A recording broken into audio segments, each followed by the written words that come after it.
días, gracias por acompañarnos en esta transmisión, gracias por seguirnos desde sus hogares. El día de hoy es un día especial, es el día domingo, el día que dedicamos para darle un tiempo a Dios. A continuación vamos a entonar un canto.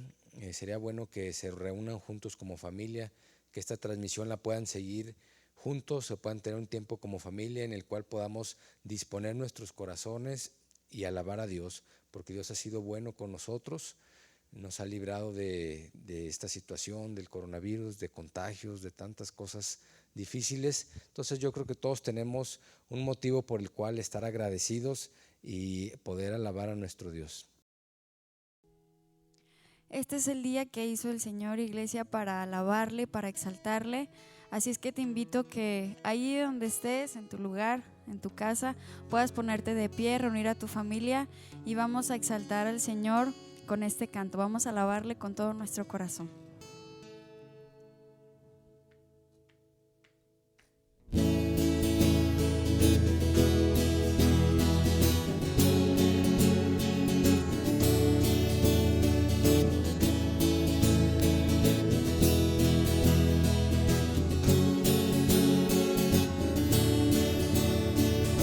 Eres tú la única razón de mi adoración, oh Jesús.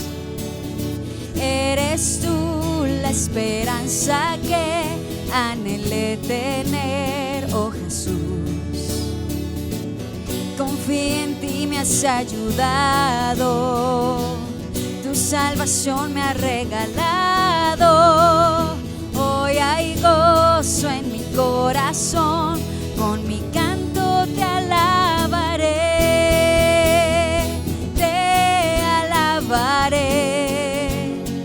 te glorificaré, te alabaré, mi buen Jesús, te alabaré, te alabaré, te glorificaré.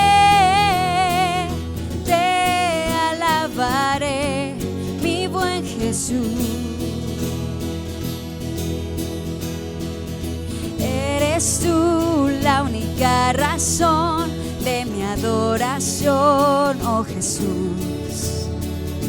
Eres tú la esperanza que anhelé tener, oh Jesús. Dile: he confiado en ti, Señor, confío en ti, me has ayudado, tu salvación me ha regalado.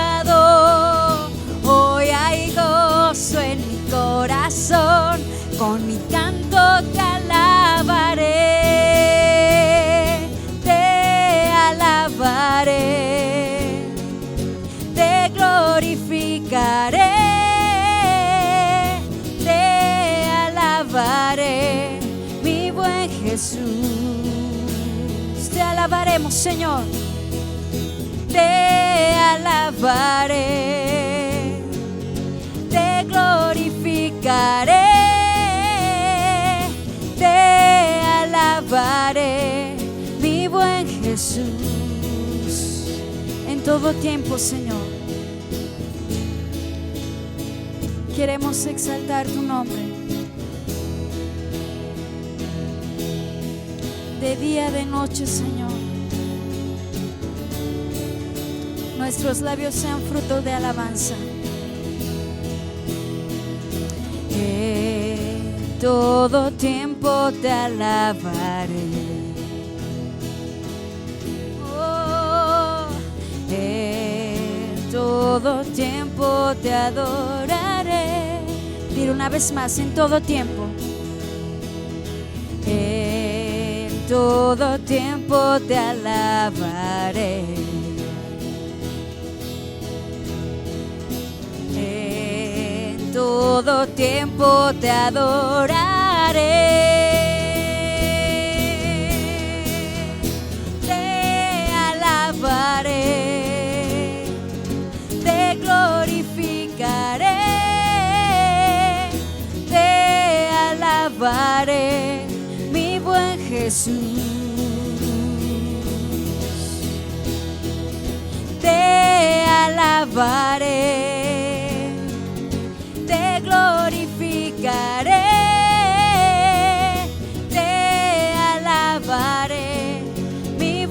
Jesús.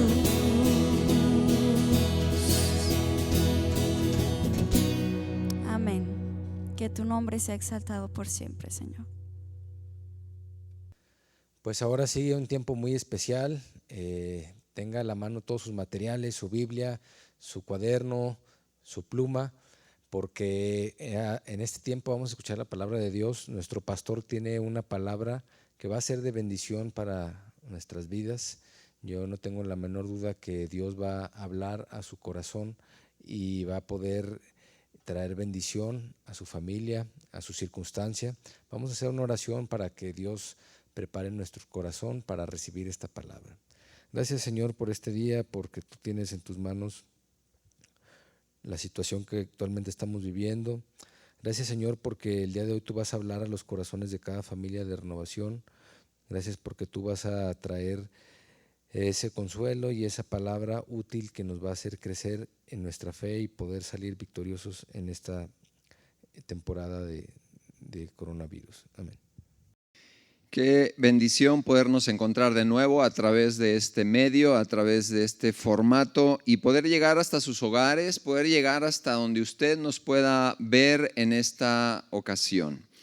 Hoy veremos un tema muy interesante, le he titulado Prosperidad en tiempos de crisis. ¿Tendrá algo la Biblia, sus personajes, los acontecimientos que hay en este libro contenidos para enseñarnos hoy día a nosotros que vivimos en medio de una crisis económica, de una crisis moral, de una crisis sanitaria? Muy bien, vamos a ver hoy la vida de un hombre joven. La vida de un hombre joven que empezó a reinar a los 25 años de edad. Quiero decirle que el pueblo de Dios inicia con los reyes, empezando con un rey, el rey Saúl. Posteriormente vino el rey David. Después de él vino un rey sumamente sabio que fue el rey Salomón. Un tiempo de esplendor, sin duda, un tiempo de grandeza para el pueblo de Israel. Y cuando reinaba el rey Salomón, esa nación tuvo una guerra civil, tuvo una guerra interna, ¿verdad? Y este reino fue dividido en dos, en el reino del norte y en el reino del sur. El reino del sur, toda la parte de Judea, por eso es conocido como el reino de Judá, porque ahí estaba enclavada Judea. Y es uno de estos reyes el que vamos a examinar el día de hoy. El día de hoy vamos a ver qué aspectos prácticos este rey llamado Ezequías, que es el rey que estaremos abordando, pudo tener para que Dios prosperara no solamente ese sector de la nación, sino prosperara grandemente todo su reino, pero en una condición de crisis. Déjeme decirle que para ese entonces no solamente había conflictos internos, sino que había un ejército que era el ejército asirio.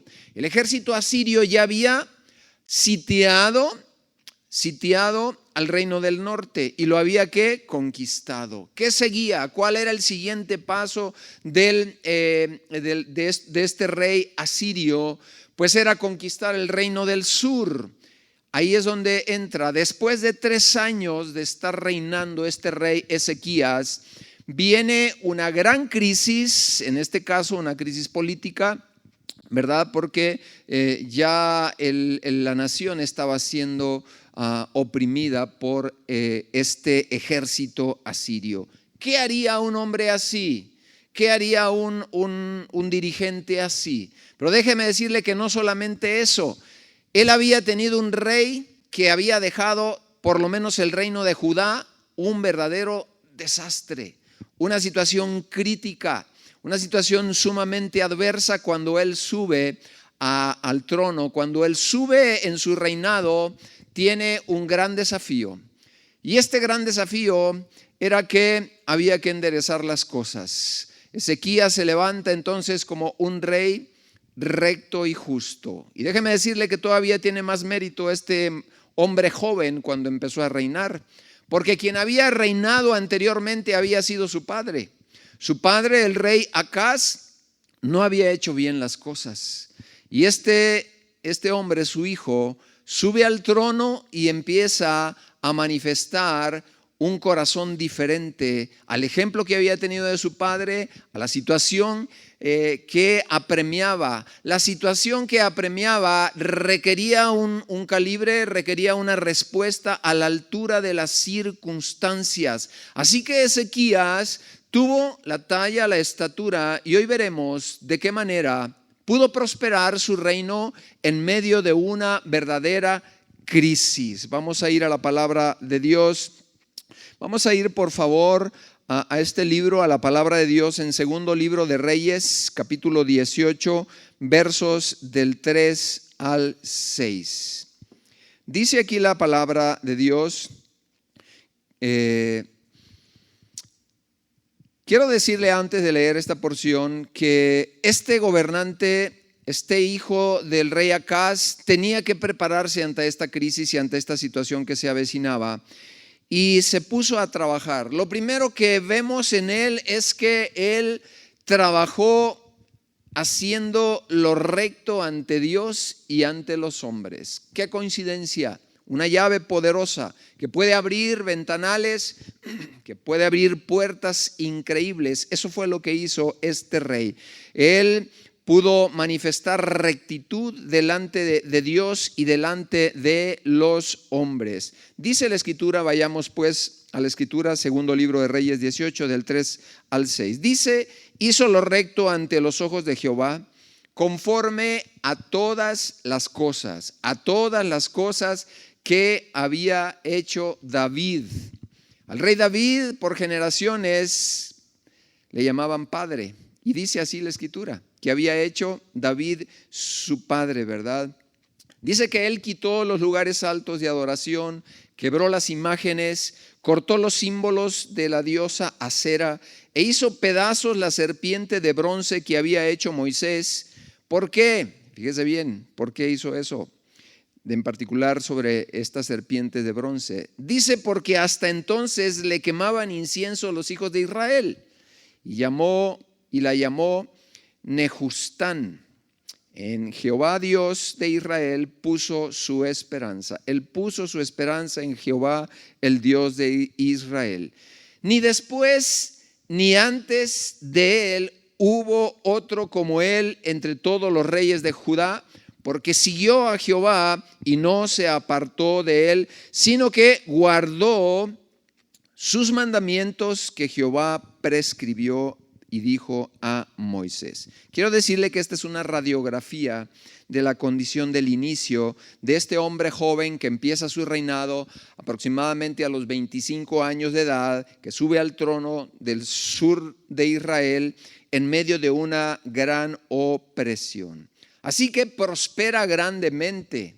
Y la pregunta es, ¿cómo lo hizo? ¿Qué hacer en tiempos de crisis? Hoy veremos principios o verdades transferibles. ¿Y por qué le digo verdades transferibles? Le digo verdades transferibles porque son, como la palabra lo dice, se pueden transferir de generación a generación. ¿Cuántos años hace que pasó esa historia? Cientos, miles de años atrás. Pero son transferibles porque los principios y las verdades eternas son vigentes, no pierden su vigencia. Cuando nosotros abrazamos las verdades de Dios de este libro, las injertamos en el corazón, las ponemos por obra. Estas son leyes espirituales que se cumplen como la ley de gravedad, de tal manera que bien haríamos nosotros como hijos de Dios, como pueblo de Dios, tener oído y tener entendimiento para recibir estas verdades transferibles o principios que tiene la palabra de Dios para bendecir a un individuo, para bendecir a un pueblo, para bendecir a una nación cuando se encuentra en medio de una crisis. Así que, ¿qué se puede hacer en medio de una crisis para salir adelante? Además, dejó un verdadero legado por su manera de actuar. Así que el rey Ezequías es un personaje de grande influencia. Es conocido como Ezequías o como Ezequiel. Nosotros le conocemos más por Ezequías, ¿verdad? Pero su nombre significa Ezequiel. Así que quiero hablarte de este asunto difícil e importante. Quiero decirte que lo más difícil y lo más importante que había antecedido a su reinado era la maldad, no solo del pueblo, sino del rey, de su padre mismo, ¿verdad? Había ahí consecuencias. Había consecuencias que el camino que había sido sesgado ahora tendría que recuperar el riel, el camino correcto. Y aquí está el hijo del rey Acaz, considerando hacer una obra diferente. Y este tiene un doble mérito, Ezequías. ¿Por qué? Bueno, en primer lugar, porque recibe un mal ejemplo de su padre. Y en segundo lugar, por su juventud. Es decir, con mucho, quiero pensar que el padre le doblaba la edad, pero también debió haberle doblado la experiencia, y aquí se revierten los papeles. Este hijo manifiesta categóricamente tener un corazón mejor que el del padre. Y no solo eso, sino tener una visión de estadista para ir mucho más allá y llevar a su reinado a un verdadero triunfo. Y eso lo vemos claramente. Hoy estaremos analizando la vida de este rey joven. Así que buenas decisiones como él tomó traerán buenas consecuencias. Así fue la historia que hoy estaremos viendo. Es tan importante que nosotros podamos construir. Ezequías fue un constructor verdaderamente para restaurar, para traer a la presencia del pueblo una condición que ellos necesitaban, y era un cambio de dirección. Ellos necesitaban un progreso, ellos necesitaban éxito en medio de la crisis que estaban viviendo. Así que lo que vives es lo que vas a dejar. El legado más grande que puede dejar un hombre, una mujer, son aquellas experiencias y cómo responde a las experiencias. Uno de los grandes ejemplos que puede dejarle un padre a un hijo, un gobernante a su pueblo, es cómo él se mantiene o cómo él responde a los grandes desafíos de crisis, sean familiares, sean económicas, sean espirituales, sean de cualquier índole, porque eso marca, eso deja un legado para las próximas generaciones. Y aquí encontramos a un hombre, a un rey que en medio de las condiciones adversas y de la maldad se detiene, hace un alto, se detiene para traer y trazar un nuevo rumbo, una nueva dirección para el pueblo de Israel, y en particular el reino del sur. A veces pensamos que pasar por esta vida es como pasarla y que realmente las cosas que hacemos no son importantes. Y todo lo contrario, cada cosa que nosotros hacemos, cada experiencia que tenemos o que enfrentamos, eso genera un verdadero impacto, no solo en las personas que están a nuestro alrededor, sino también en las futuras generaciones. Déjame decirte una cosa, y es que siempre estamos siendo de influencia, y la influencia es un poder muy grande que tú como padre, que tú como empresario, que tú como líder puedes tener en la vida de otros. Siempre estamos siendo de influencia. Así que Ezequías no solamente hizo cosas, sino fue inspirador. Él inspiró a su generación, él dejó un legado para las siguientes generaciones, cosas que en medio de las crisis pueden levantarse, actitudes, decisiones, determinaciones se levantan, y fue el caso de Ezequías. Entonces vamos a considerar la vida de este hombre y vamos a aprender esas verdades transferibles para las próximas generaciones y para los tiempos en los cuales enfrentamos una verdadera crisis, ¿verdad? Estas lecciones fueron aplicadas en la vida del rey Ezequías hace ya mucho tiempo y pueden ser aplicadas hoy día en nuestro propio tiempo. Así que dice la Escritura que Ezequías tenía 25 años cuando fue llevado a la posición de rey, y reinó por 29 años. ¿Qué sucedió cuando Ezequías apenas asume su reinado? Hoy día muchos mandatarios hacen una incursión de los primeros 100 días, ¿verdad? Donde ponen todo su proyecto, donde hacen sus expectativas, o yo diría muchas veces hacen el despliego de cómo ellos van a gestionar para que el pueblo vea cómo ellos van a gestionar su periodo, ¿verdad? Pues aquí está Ezequías y mire, vamos a ver qué gestionó en su primera etapa llegando ahí. Segunda de Reyes 18 del 3 al 4 dice: hizo lo recto ante los ojos de Jehová conforme a todas las cosas que había hecho David su padre. Ya lo leímos, ¿verdad? Y quitó los lugares altos, quebró las imágenes, cortó los símbolos de acera e hizo pedazos la serpiente de bronce que había hecho Moisés, porque hasta entonces le quemaban incienso los hijos de Israel. ¿Recuerdas que en el Antiguo Testamento, en el libro de Éxodo, cuando Moisés llevaba a la gente a través del desierto, ellos desobedecieron a Dios y tuvieron que enfrentar una plaga de serpientes? De ahí la historia, ¿verdad? ¿Y qué fue lo que pasó en ese momento? Pues Moisés, por mandato de Dios, hace una serpiente de bronce que la tiene que colocar en una asta para que el pueblo pudiese ver esa serpiente a lo lejos y la mortandad pudiera cesar. Pero mira el corazón del pueblo. No adoraron a Dios, adoraron la serpiente. Muchos años pasado ese evento, la idolatría a ese símbolo seguía. Y aquí aparece un rey que viene en contra de todo lo que es idolátrico, incluyendo aquello que había conquistado el corazón de los hombres, ¿verdad? Y dice en el verso del 5 al 7 del capítulo 18 del segundo libro de Reyes, dice: en Jehová Dios de Israel puso su esperanza.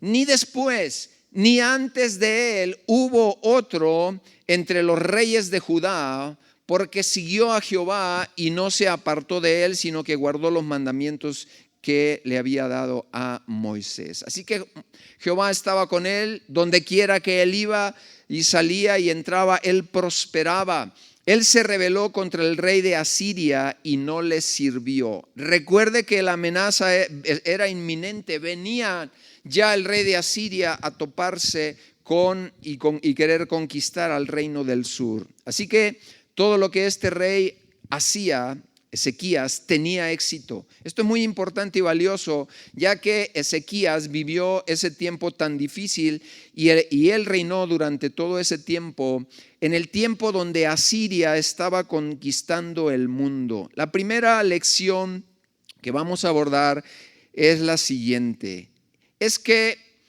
para los tiempos de crisis y poder prosperar, la primera verdad transferible es que debemos de hacer lo recto delante de Dios.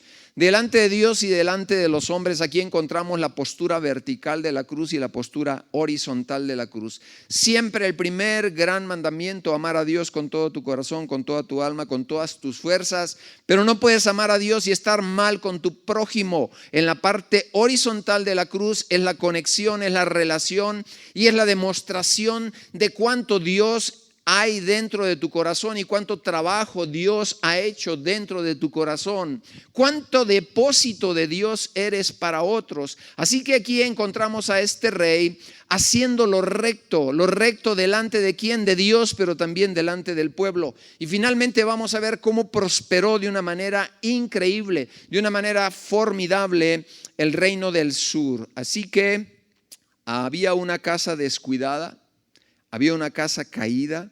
¿Y qué hace? Lo primero que él hace es restaurar la casa de Dios. Esto fue la primera decisión que él hizo. Estaba descuidada, el templo estaba cerrado, estaba en condiciones de caerse. El lugar, el centro de la vida espiritual, había sido abandonado desde hacía ya mucho tiempo. ¿Cómo está el centro y el eje de la vida espiritual en tu vida? ¿Dónde está Dios en nuestras vidas, verdad? Aquí el rey se detiene y lo primero que hace y manda es abrir el templo, abrir el centro de adoración a Dios, el centro de lo que él consideraba prioritario. Es decir, darle el lugar que corresponde a Dios en nuestra vida. es uno de los principios y una de las verdades transferibles que pueden traer el detonante del inicio de la prosperidad, de la bendición en medio de una crisis como la que hoy estamos viviendo. Así que cuando llega Ezequías, él restauró aquello de la casa de Dios, que es para nosotros, la casa de Dios es nuestro corazón. Ezequías ciertamente restauró un lugar físico, pero nosotros en el Nuevo Testamento tenemos un lugar, la habitación de Dios en la vida del creyente es su corazón, es su alma, son sus pensamientos, es su voluntad, son sus decisiones. Nosotros tenemos que reparar ese lugar, ese espacio, de decirle a Dios en mi vida y en los proyectos, en el negocio, en la profesión, en el destino que tienes conmigo, en mi corazón, tus principios van a tener cabida. Van a tener cabida, es más, lo necesito. Requiero de tu voz, requiero de tu consejo. Entonces él repara la casa de Dios. En primer lugar, le dio entrada a los principios y al lugar que Dios requería. Segunda de Crónicas 29, del 1 en adelante. Dice, y comenzó a reinar siendo de 25 años, y reinó 29 años en Jerusalén. El nombre de su madre fue Abías, hija de Zacarías, e hizo lo recto ante los ojos de Dios conforme a todas las cosas que había hecho David su padre. ¿Y qué es lo que hace? Vea el verso 3. En el primer año de su reinado, en el primer mes, abrió las puertas de la casa de Jehová y las reparó. ¿Qué me enseña a mí esto como creyente? Bueno, me enseña que Dios debe ser prioridad. Dice que abrió las puertas y nosotros tenemos que abrirle la puerta ¿de dónde? De nuestro corazón. Ya decíamos que el templo para nosotros es nuestro corazón, es nuestra vida. Tenemos que abrirle las oportunidades que teníamos cerradas a Dios por nuestra autosuficiencia, por lo que usted guste y mande. Le habíamos cerrado el espacio a Dios. Aquí encontramos a un hombre sabio y prudente, a una mujer sabia y prudente que puede manifestar exactamente lo mismo. ¿Qué hacer en los tiempos de crisis? Abrirle tu corazón, las puertas de tu corazón que simbolizan las puertas del templo que habían sido cerradas con Ezequías. ¿Para qué? Para que Dios tuviese cabida en el consejo, en cada decisión, en cada circunstancia. Y encontramos entonces a un hombre joven y sabio. En las naciones del mundo llama la atención que en las últimas generaciones encontramos mandatarios cada vez más jóvenes. Usted voltea a ver Canadá y otros países con mandatarios sumamente jóvenes. Aquí en la Biblia encontramos, pero no solamente la juventud, sino encontramos la sabiduría. Y eso habla que de las nuevas generaciones pueden levantarse personajes sumamente jóvenes, pero sumamente ¿qué? Sabios, si abren su corazón a los principios de la palabra de Dios. Dice entonces que hizo eso, abrió las puertas de la casa de Jehová y las reparó. Reparación significa restauración. Eres un joven, eres un adulto, eres un esposo, eres una esposa. Necesitas considerar la restauración. Si has vivido alejado, si has vivido alejada de Dios, necesitas abrir tu corazón y decirle: Dios, sé porque sé que necesito ser restaurado o restaurada en algunas áreas de mi vida. Por favor, que el consejo de tu palabra, que los consejos de tu palabra, yo pueda encontrarlos para reparar, hacer fuerte aquello que era vulnerado o débil o agrietado o dañado en mi vida personal, en mi vida financiera, en mi vida matrimonial, en mi vida relacional, ¿verdad? Entonces, es tan importante que nosotros entendamos estos. Quiero decirle que hay cristianos muchas veces que han prosperado, más bien han alcanzado cierto estatus, logros en la economía, en la ciencia, en el conocimiento, en su carrera profesional, ¿verdad? Pero sus vidas siguen enteramente iguales. Y uno dice: a ver, ¿qué está pasando aquí? Que alguien me lo explique, ¿verdad? Ahí nosotros nos encontramos riqueza, pero no nos encontramos prosperidad. Y la Biblia enfáticamente llama a que el cristiano no se debe de conformar con ir tras logros, sino encontrar lo que la palabra de Dios en este bendito libro le llama prosperidad. Amado, deseo que seas prosperado, y yo te digo, en este tiempo de crisis, así como prospera tu alma y que tengas salud, ¿verdad?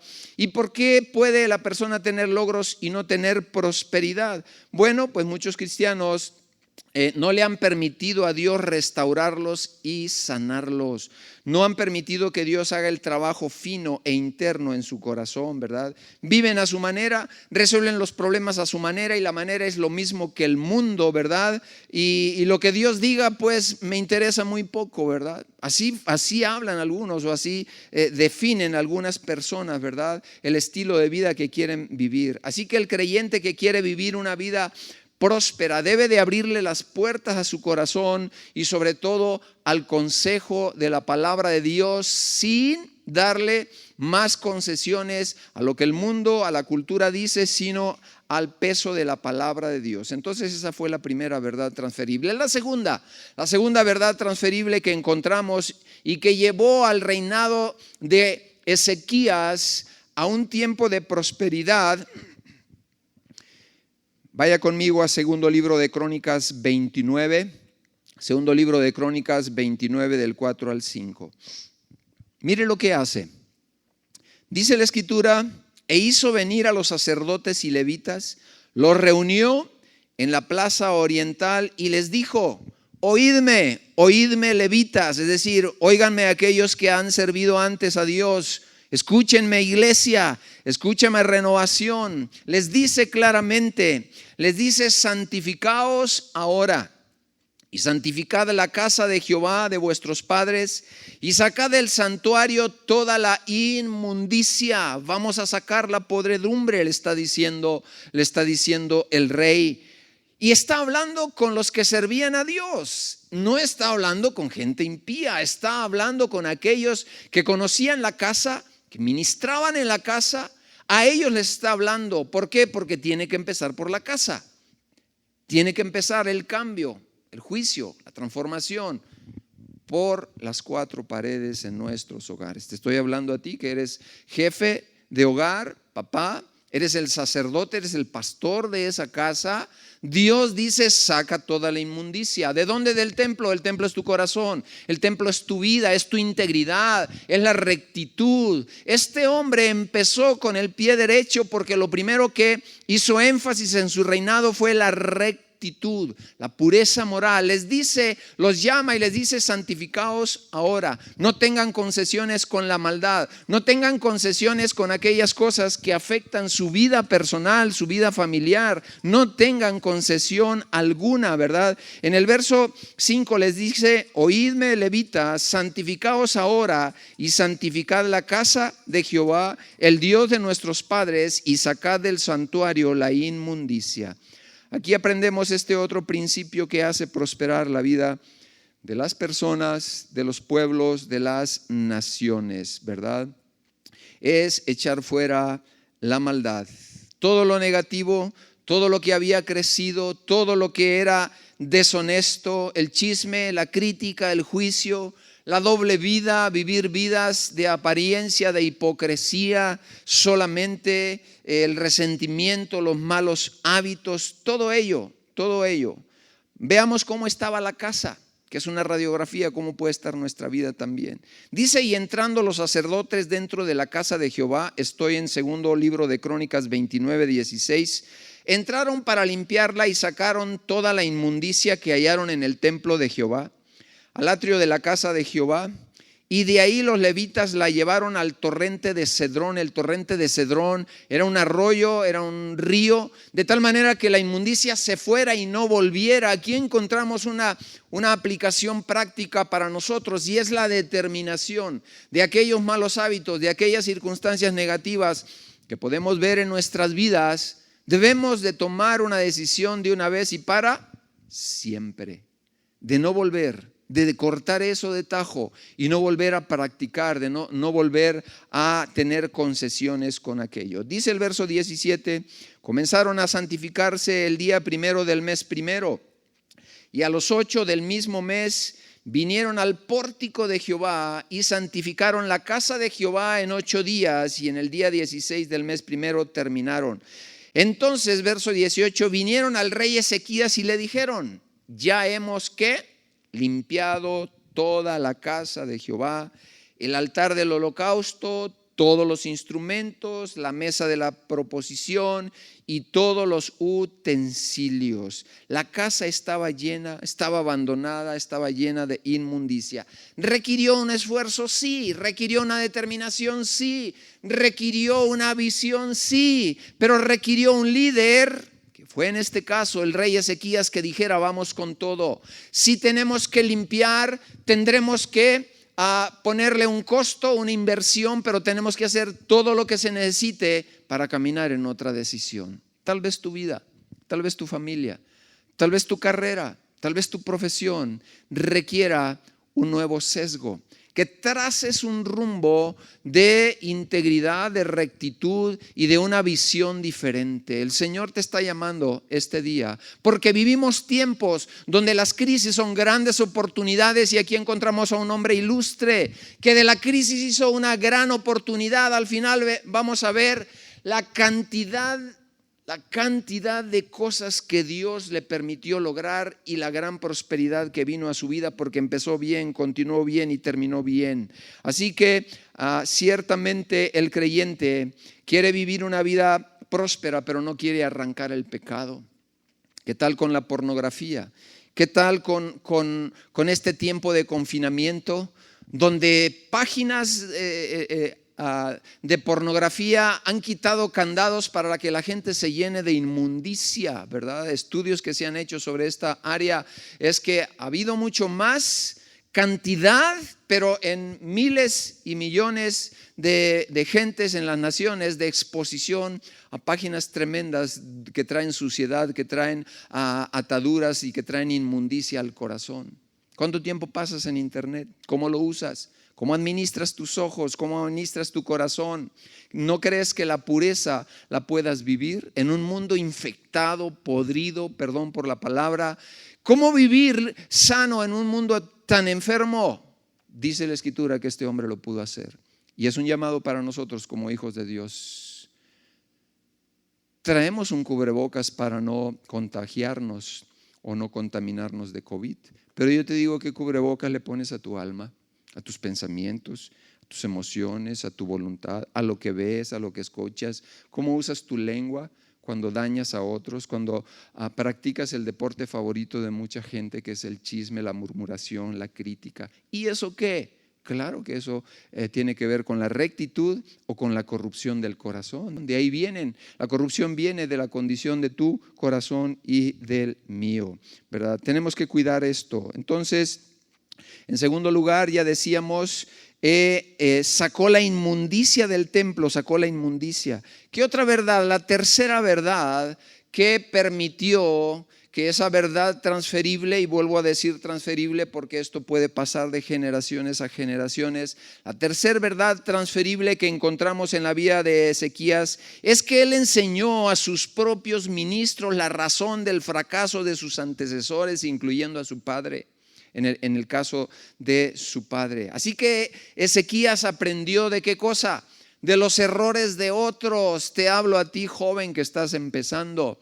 No menosprecies el consejo de tus padres. No menosprecies el consejo de otros. No menosprecies el consejo de aquellos que ya han caminado o transitado años por el camino que apenas estás empezando. Y en la palabra de Dios también. La palabra de Dios puede ser y debe ser el ancla del consejo para tu vida. No menosprecies las canas, no menosprecies la experiencia de otros. Aquí encontramos a un rey joven, pero experimentado.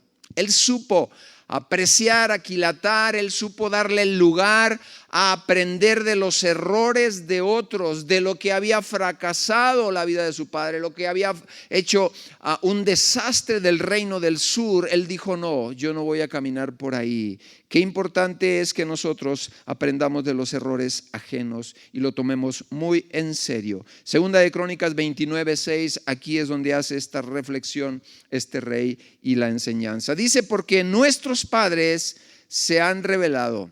y han hecho lo malo ante los ojos de Jehová, nuestro Dios, porque le dejaron y apartaron su rostro del tabernáculo de Jehová y volvieron sus espaldas a Dios. Y aún cerraron las puertas del pórtico, apagaron las lámparas. Y aquí la escritura tiene un sentido simbólico. Lámpara es a mis pies tu palabra. Así lo dice la escritura. Hay algo que quiere traer luz a tu vida, que quiere traer luz y entendimiento a tu corazón, a la circunstancia crítica, está contenida en este libro. Dice la escritura que en los postreros tiempos obscuridad cubrirán las naciones. Una densa oscuridad ha venido sobre muchas naciones. Hay crisis de diferentes índoles, pero este libro de verdad, la palabra de Dios, encuentra una lámpara. Y aquí este rey joven dice: error. Nuestros antepasados, ¿qué hicieron? Cerraron las puertas del pórtico, le cerraron a Dios las puertas y apagaron, ¿qué cosa? Las lámparas. Apagaron el poder de la verdad de Dios para iluminar a todo hombre, a llevarlo a puerto seguro según el plan. Y dice: y no quemaron inciensos, no sacrificaron a Dios en el santuario, no llevaron sacrificios a Dios en el santuario. Por lo tanto, la ira de Jehová ha venido sobre Judá y sobre Jerusalén, y los ha entregado a turbación, a execración, a escarnio, como veis vosotros con vuestros ojos. Y aquí que nuestros padres han caído a espada, y nuestros hijos, nuestras hijas, fíjese cómo a las generaciones la maldad afectó. Los hijos, las hijas fueron llevados cautivos por esto. Pregunto en esta ocasión: ¿este rey aprendía algo de los errores? Sí, por supuesto que aprendió y sacaba sus deducciones. Él decía: hay una causa y hay un efecto. Padres en una familia sin Dios han dejado a Dios, lo han sacado la fe de sus hogares, que eso podría ser aplicado a nuestro tiempo hoy. Lo conocían, pero se alejaron, fueron creyentes, pero el mundo, los afanes de este siglo, como dice la palabra, apagaron, ahogaron la palabra de Dios. Y tanto que empezaron a hacer lo malo, dejaron de congregarse voluntariamente, cerraron las puertas de su corazón, los sacaron de sus planes, de cualquier consejo, apagaron la lámpara de la palabra de Dios para alumbrarlos cuando necesitaban tomar decisiones. Ellos mismos dijeron: nosotros podemos sin Dios. ¿Qué consecuencias? Dice la escritura que fueron entregados a mucha angustia. Y fueron entregados a una palabra un poquito rara. Dice: fueron entregados a execración. Esta palabra significa pérdida del carácter sagrado de un lugar o de una persona. El carácter sagrado del lugar donde adoraban a Dios se había perdido. Así como el carácter de la vida de un individuo es más valioso que sus logros y que cualquier otra cosa. Lo que Dios espera es un carácter formado en integridad, en rectitud, que pueda resistir los embates de la tentación. Así que Él ve causas y ve efectos, aprende y coloca en práctica para que su reinado pudiese tener prosperidad. Y luego dice otras consecuencias: cayeron a espada, es decir, fueron conquistados por la corriente. La corriente del mundo quiere conquistarte. Ezequías ya tenía muy cerca, porque el reino del norte ya había sido conquistado. Ahora le seguía su propio destino, su propia jurisdicción estaba siendo amenazada. Aquí encontramos a un hombre haciendo las estrategias más importantes para salvaguardar su reino y salir adelante. Dice que sus hijos habían sido llegados cautivos por el mal ejemplo. Ezequías cambió todo esto. ¿Por qué? Porque pudo ver consecuencias devastadoras, primero en lo espiritual, luego en lo emocional y en lo material, ¿verdad? Dice que todo lo que había hecho, el pecado de su padre y cómo había ofrecido a dioses en Damasco y en otros lugares su padre, él trajo una irrupción a eso y un nuevo comienzo. Así que Acaz fue malo en cuanto a todo aquello que hizo y fue derrotado en un sentido, ¿verdad?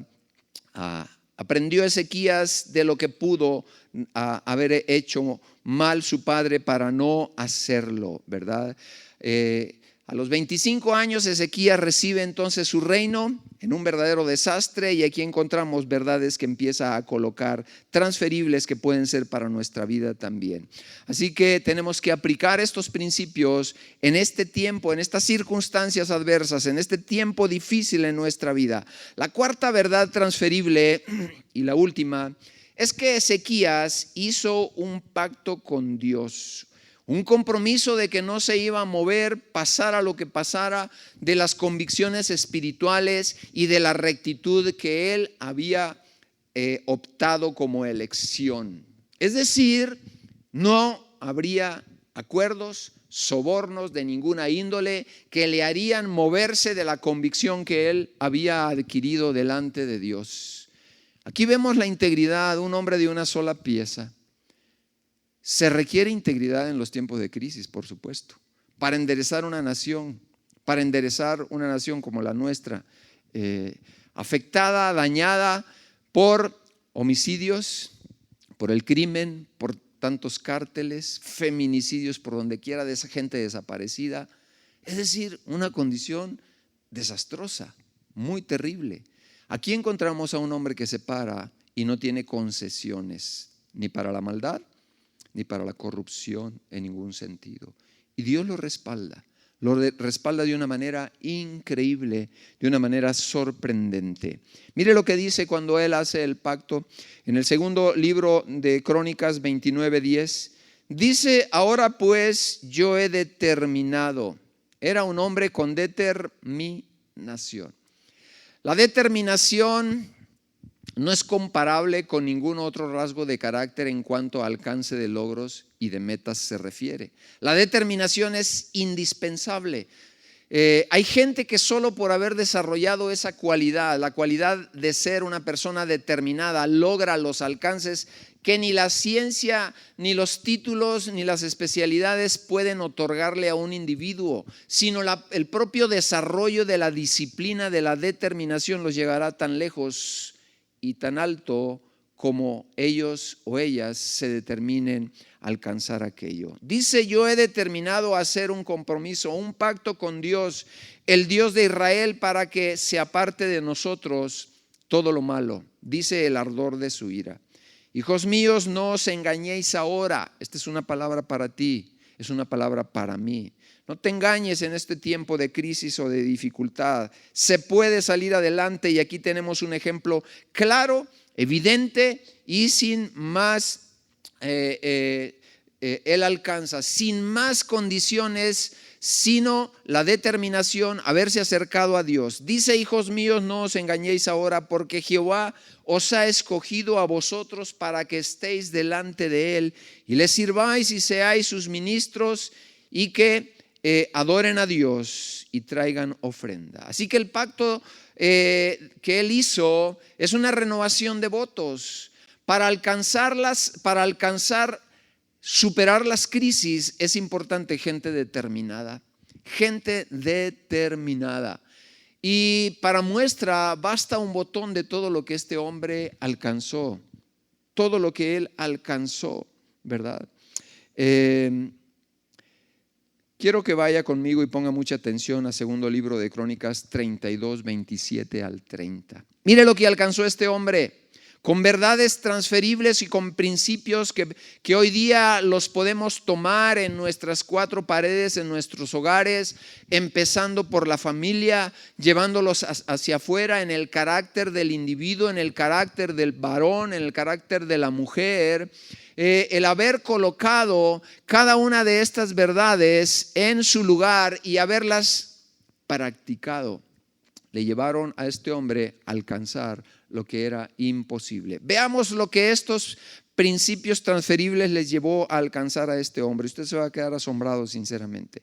Dice segundo libro de Crónicas 32, 27 al 30. Recuerde, era una atmósfera sumamente hostil. Había idolatría en el pueblo.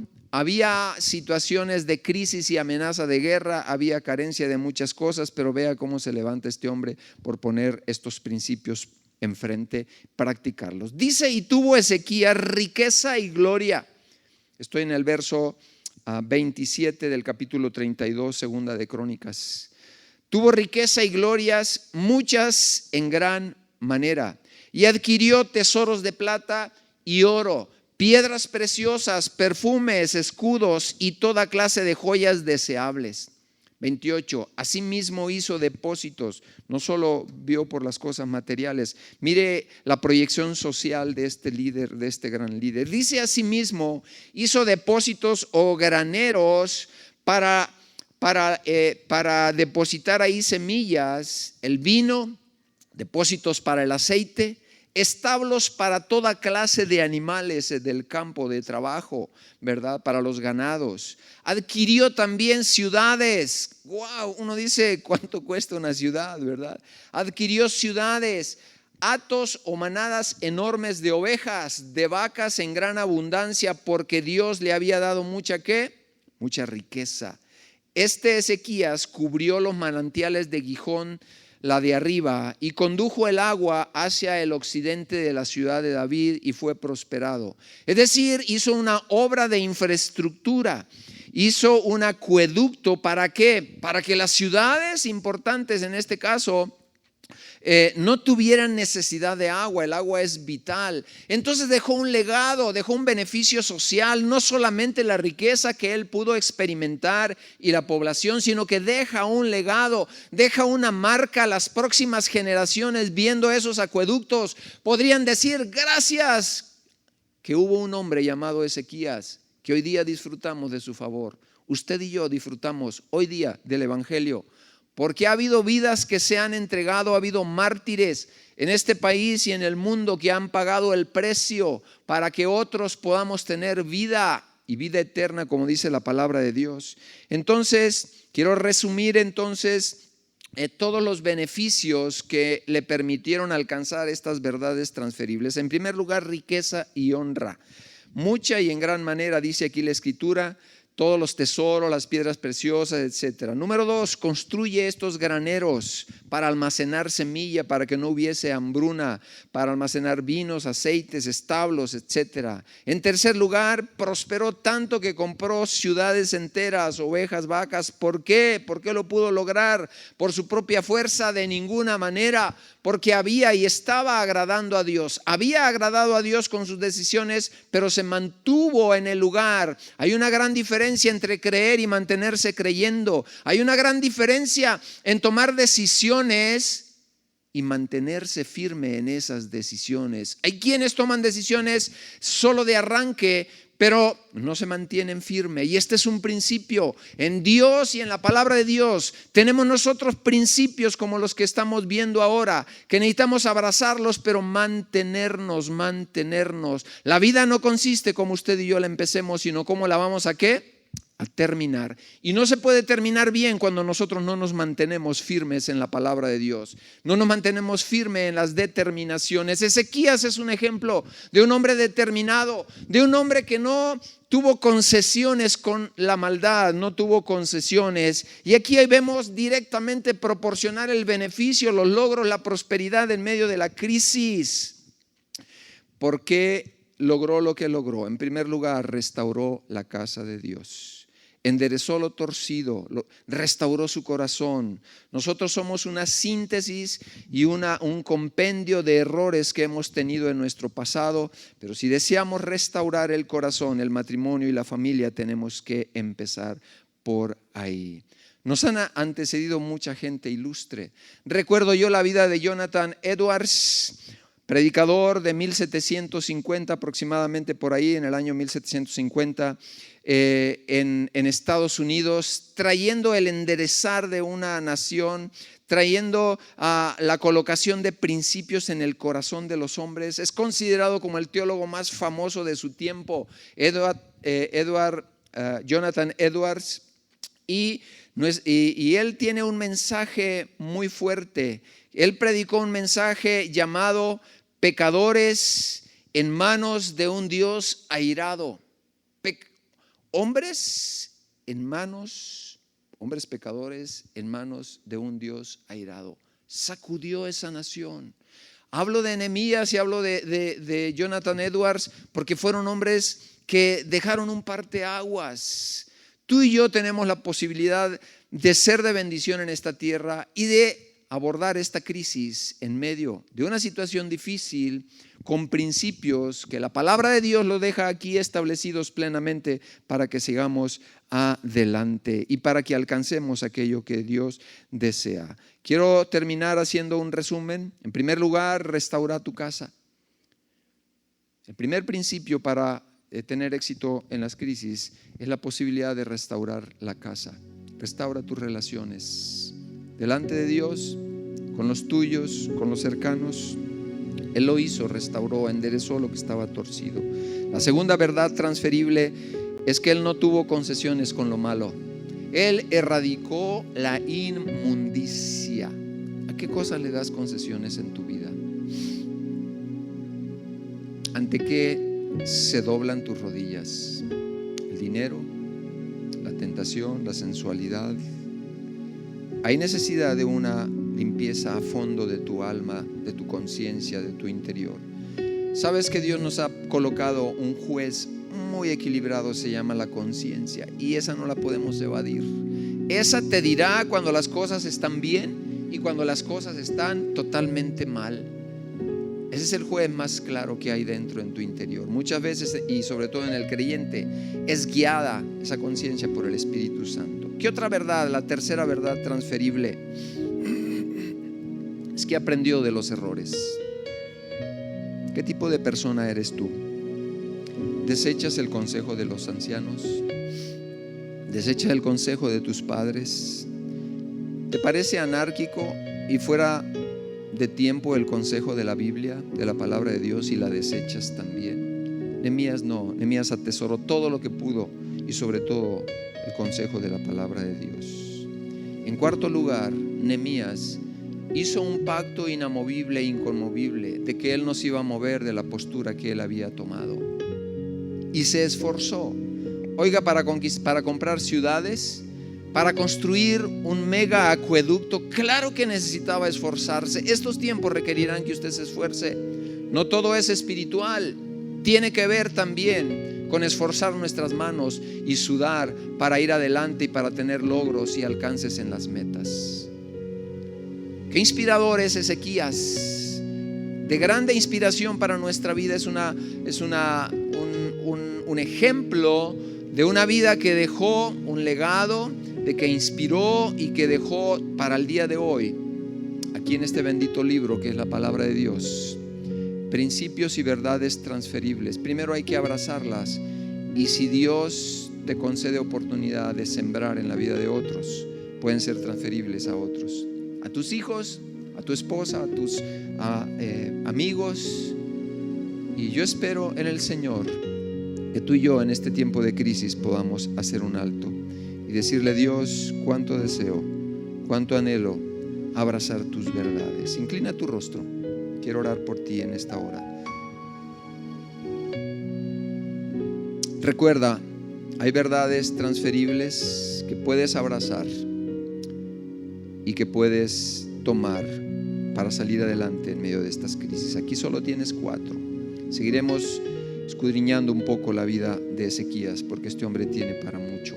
Padre, te bendecimos en esta hora. Yo te agradezco la oportunidad de poder traer tu verdad, tu palabra a tu pueblo, de poderle alimentar y de poderle traer no el punto de vista de un pastor, sino verdades eternas contenidas en este bendito libro, que con mucho, Señor, rebasan los tiempos y son actuales al día de hoy, en la crisis que mundialmente se vive. Pero la peor crisis que el individuo puede tener es la crisis de su corazón. Si hay crisis en tu corazón de cualquier tipo, si hay angustia, si hay dolor, si hay desesperación, inclina tu rostro. Padre bueno, yo te doy gracias en esta hora por la oportunidad de traer tu palabra, por la oportunidad que me das de traer y de colocar en la mesa de la audiencia que tengo enfrente, para que tu palabra encuentre cabida en ellos y este bendito libro pueda encontrar a través de sus consejos un espacio en el corazón de cada persona. La Escritura dice: yo estoy a la puerta y llamo. En el tiempo que recibe el reinado Ezequías, el templo estaba cerrado, las lámparas apagadas. Yo quiero decirte que necesitas abrir el templo de tu corazón y encender la lámpara que es la palabra de Dios. Quisieras hacer un compromiso con el Señor de decirle: aquí está mi vida, mi corazón, mi falta de trabajo tal vez, mi crisis económica, mi crisis de salud, no sé cómo voy a quedar después de esta enfermedad. Entrégale tu corazón diciéndole: Padre, yo te reconozco como mi Señor, como mi Salvador. Reconozco la necesidad de abrir mi corazón a ti, de encender de nuevo el consejo de la palabra de Dios en mi vida. Me arrepiento de la inmundicia, me arrepiento de mi maldad, de mis decisiones erróneas, de mis decisiones mal llevadas. Te recibo en mi corazón y hago un compromiso de no soltarme de tu mano, de caminar contigo. Señor, envía tu Espíritu Santo dentro de mí. Hazme la persona que tú deseas que yo sea en esta tierra y que cumpla tus planes y tus propósitos. En el nombre de Jesús. Amén y amén. Te bendigo con esta palabra. Enviamos nuestro afecto y nuestro cariño, mi esposa y su servidor. Que Dios los bendiga y nos vemos muy pronto. Gracias. Pues fue de mucha bendición escuchar esta palabra para nuestras vidas. Cómo nosotros podemos crecer, Dios nos puede prosperar si le damos el lugar que Él merece como el primero en nuestras vidas. Bien, a continuación vamos a recordarles algunos anuncios que tenemos. La oración, es importante que nosotros practiquemos continuamente la oración. En la página de Facebook de MBI Querétaro se están conectando de martes a sábado. De igual manera les estamos animando a que ustedes como familia puedan reunirse desde sus hogares a orar todos los días de 8 a 9 p.m. Los días viernes hay despensa de 5 a 6. Aquí en la iglesia, todas aquellas personas que necesiten despensa, por favor vengan. Queremos ser de bendición para sus vidas, para sus familias. La consejería, los días viernes de 6 en adelante, nuestros pastores están dispuestos a darnos esa orientación y ese consejo que nuestras vidas pues siempre necesitan. Los jóvenes se están reuniendo por Zoom a través de la plataforma de Zoom los viernes a las 8 para que se conecten, por favor. Los domingos también los matrimonios tenemos una enseñanza, temas muy interesantes de cómo Dios quiere que nosotros los varones tomemos el liderazgo de nuestro hogar. Hay mucha palabra muy buena. Los domingos nos conectamos los matrimonios de 8 a 9. También hay un espacio para los niños vía online a través de la página de Facebook Renova Kids. Todos los domingos a las 12:30 los chiquitines se están conectando para que usted, que es padre de familia y tiene niños en casa, se conecte y puedan recibir también ahí el material que tenemos preparado para ellos. Y les recordamos las vías que tenemos electrónicas para que usted pueda continuar con diezmos y ofrendas en el grupo de WhatsApp de Renovación. Ahí puede usted encontrar la información necesaria. Bueno, pues es todo. Gracias por seguirnos a través de Facebook, gracias por seguirnos a través de YouTube. Que la enseñanza que el pastor nos dio pueda ser de bendición, que podamos atesorar esta palabra y ponerla en práctica. Que tenga una bendecida semana. Dios los bendiga.